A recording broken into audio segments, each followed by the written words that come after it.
ngayon ang Makabayan Block para i-file ang House Resolution 1022, no, na pinapanawagan na si Senator Bato de la Rosa ay kusa ng mag-surrender, no, sa otoridad sa International Criminal Court ayon sa warrant of arrest na i-effect sa kanya. Klaro po ang batas, wala po itong butas. Sinasabi po under RA 9851 at kahit sa Rome Statute na kahit ay lumabas ang Pilipinas noong 2019, ay meron pa rin obligasyon, no, na sundin yung mga provision nito noong miyembro pa tayo.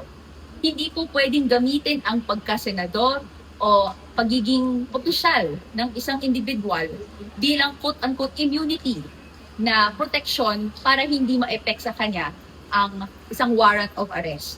Nakalagay din po, klaro, sa konstitusyon, sa rules ng Senado, no, na kapag beyond 6 years ang kaso ng isang individual, wala na pong immunities dyan.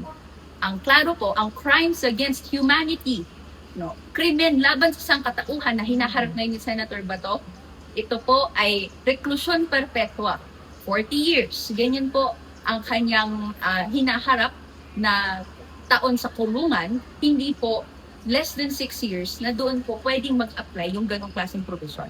So ngayon po, klaro po ito sa hindi lang legal community pero sa taong bayan na tinatakbuhan po ni Senator Bato ang batas. No, hindi po, in fact, no, sa mata ng international, no, siya po ay isang fugitive na. So kaya po, hindi po pwede nag-harbor ng fugitive ang Senado. Kailangan pong si Senator Bato, kusa na po siyang mag-surrender. Para po ito sa biktima ng giyera kontra droga noong panahon ni dating Pangulong Rodrigo Duterte.